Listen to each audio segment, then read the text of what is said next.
And now for our final keynote of the day. Please welcome the CEO of CommonSpirit Health, Lloyd Dean. It's all about you. It's all about you. It's all about you. It's all about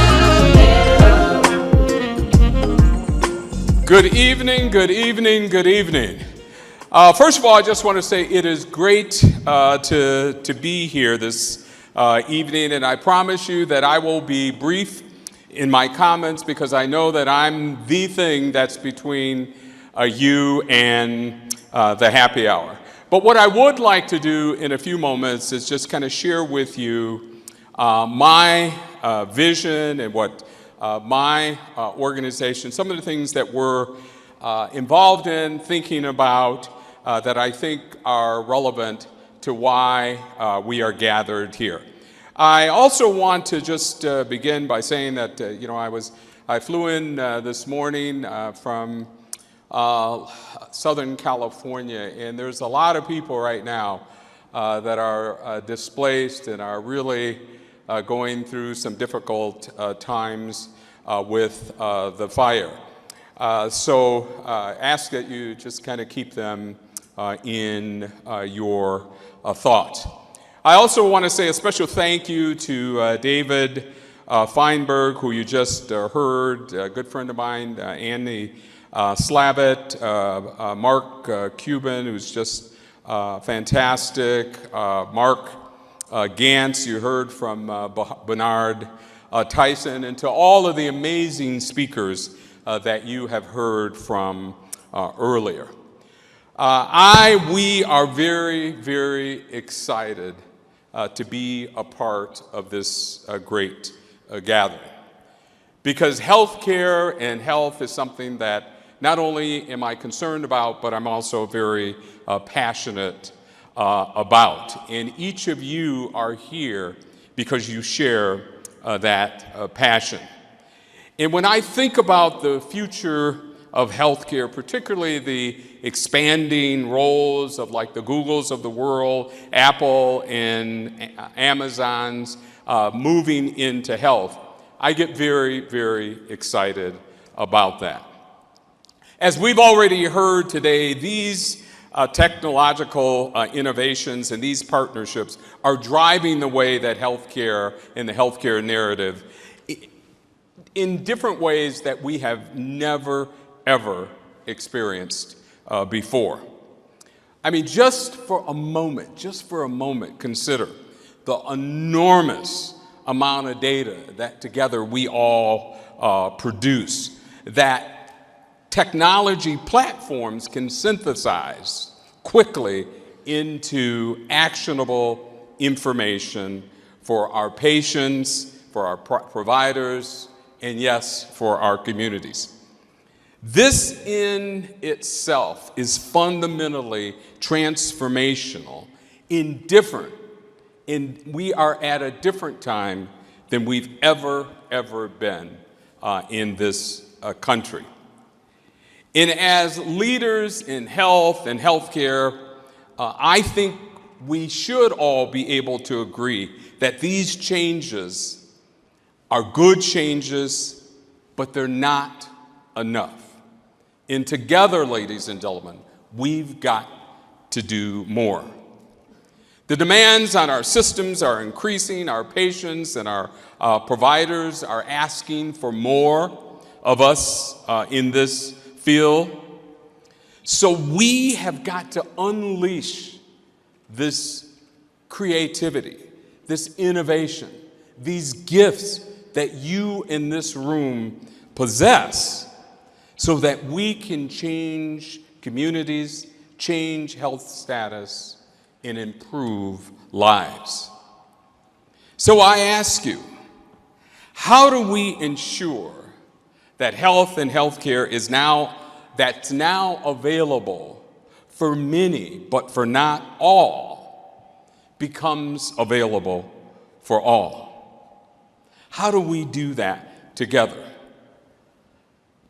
Can we do that through the collaborations and for all of us working together at a scale that like we've never, ever done before. I believe that yes, we can do that.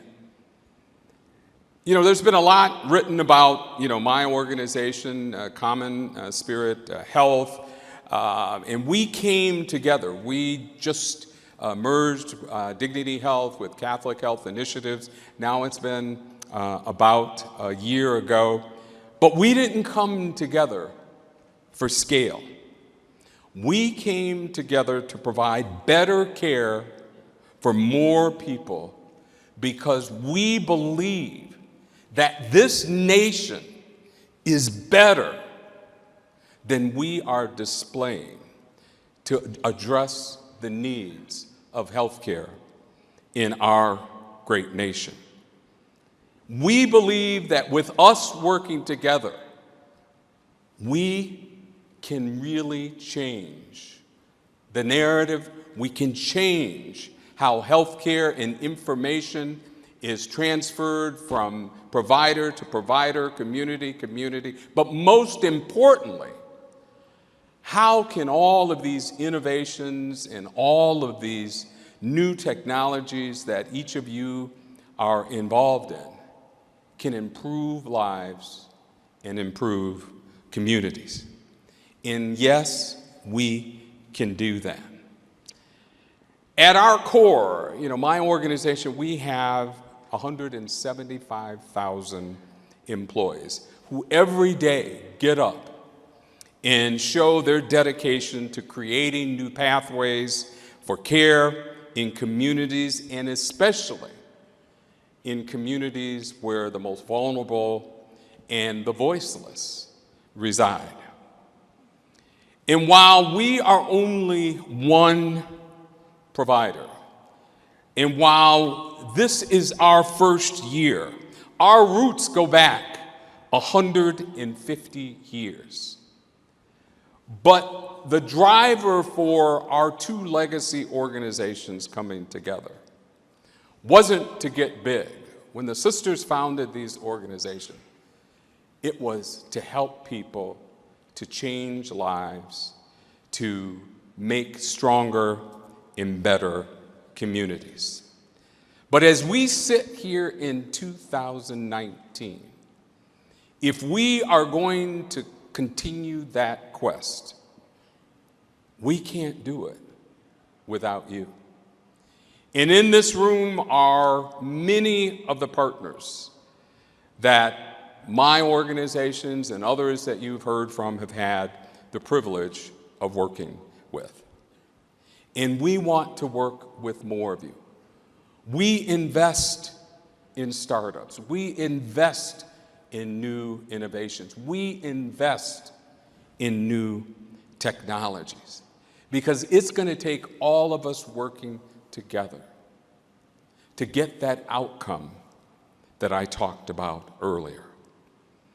So I am very proud of the partnerships. I'm very proud of this conference. I want to thank everyone who has worked on this second year monumental achievement, because we must come together. We must listen. We must unite. We must use these gifts of innovation, of new technologies, of new algorithms, new ways of thinking, not just to be profitable, but to be humane and to help ensure that people in this nation and around the world will be beneficiaries of these new things that you will continue to develop. I'm not going to name all of the partnerships that we have with organizations like Shields Health Solution, Contessa, UDA, Propeller Health, because there's too many. But I do want to say that as big as companies are here, in terms of your size, your volumes, all of the metrics that you use, we still must come together in a way that we've never come before, to use and to share for a good greater than that of our own. And our goal in the spirit of open source model is for everyone to have access to the continuum of care inside and outside of our organization. And that those with the least can benefit as those with the most on their journey for a quality of life. So I'm very excited, I'm very bullish on the future because you are here for a reason. Yes, we all love coming to Las Vegas, there's no question about that. And some of you will need bail money before this evening is over. We know that. And I think that has been taken into consideration in terms of your fee to come. But if we want to improve health outcomes and build healthier communities, we must enable more creativity, more disruption, in more transformation for the greater good of all. We all have individual responsibilities to our companies, to our organizations, for-profit, not-for-profit, public, private. But my hypothesis to you, and I ask that you think about this as you spend time here, is that there is a greater calling beyond our own individual organization, which is within our reach, but out of our grasp. And together, ladies and gentlemen, it won't be easy, but we can ensure through the phenomenal work that you have done, that we can improve society, change the health and healthcare equation, use technology in innovation, yes, to sustain our companies and to return value to our shareholders, and to amass enough resources to invest in our people, in our communities. But at the end of the day, we must think about the greater good. May God bless all of you. Enjoy your evening, and thank you so much. Thank you.